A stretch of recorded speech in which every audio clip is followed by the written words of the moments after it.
GigaBoots Review.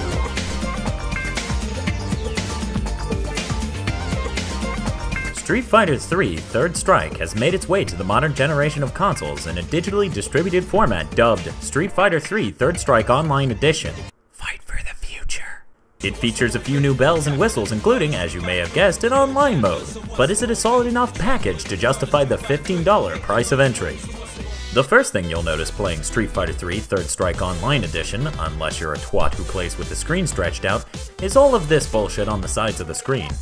This is the VP system, where the game reaches a whole new depth that the previous versions never achieved. As you play SF3TSOE, you gain VP for completing challenges such as finish so many rounds, perform so many EX moves, or light your enemy on fire so many times. These challenges have multiple levels of difficulty, and as you complete each, the game seamlessly moves on to the next level up. The many different sections are divided based on the difficulty and nature of the challenges. You can use the VP points to buy extra content offered through the vault, such as endings, artwork, comics, which scrolls slow as hell, thanks Capcom, and new remixes of themes that can be swapped out with the originals. What's that? That sounds like a transitional sentence. Online Edition had the entire soundtrack, except for Gil's theme, remixed by the composer of Bionic Commando Rearmed and the less popular Bionic Commando Rearmed 2. His music was easily the highlight of those games, and its presence here is fantastic. You can even select which song you want to keep as the original or remix individually, custom tailoring the soundtrack to your preference. This is great, and I wish I could have done that in Street Fighter II Turbo HD Remix. However, a very noteworthy point is that there are no custom soundtracks on the PS3, which is quite strange considering that feature has very much become a staple of the fighting genre.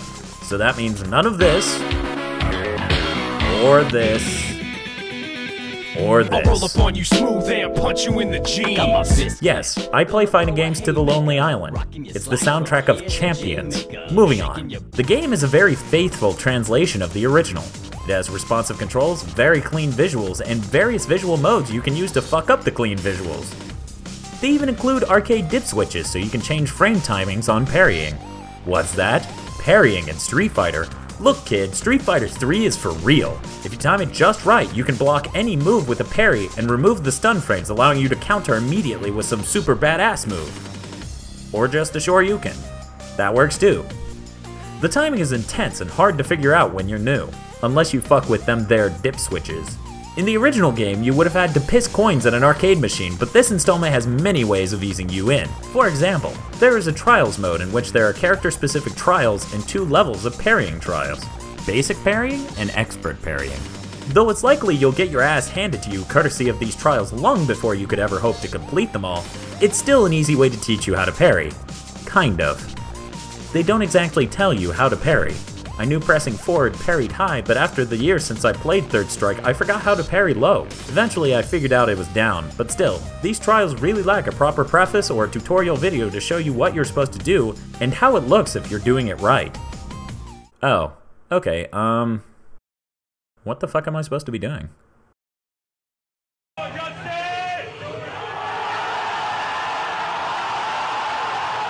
Oh! Yeah, okay, fuck that. There's another mode where you can script a training partner's actions and then attempt to parry their moves.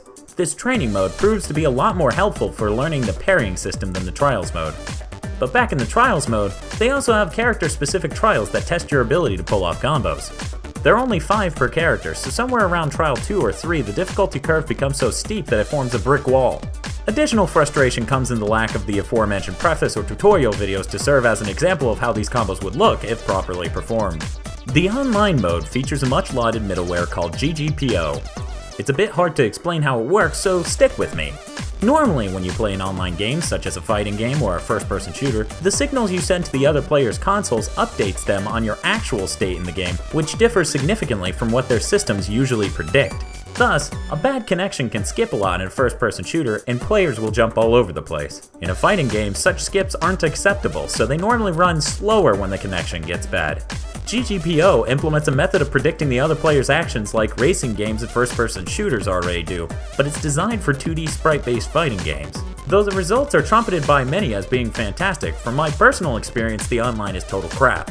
The result of GGPO is like two universes of how the fight is going are being constructed on both machines, and GGPO comes in and collapses one of the universes to unify the two as many times as the connection will allow. In the worst case scenario, this is absolutely jarring, and in no way preferential to a slow running fight. I've played my fair share of BlazBlue online, and in my experience, it still remains superior to Capcom's offerings.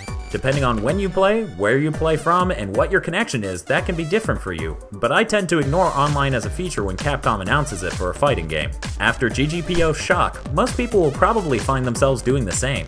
The online is a potential place of moderate enjoyment on a stellar connection, but the moment GGPO starts collapsing universes, players can and will rage.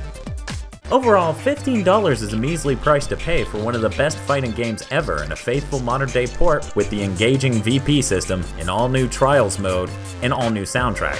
If you play 2D fighting games, you owe it to yourself to pick up this game and discover the lost evolution of the Street Fighter series.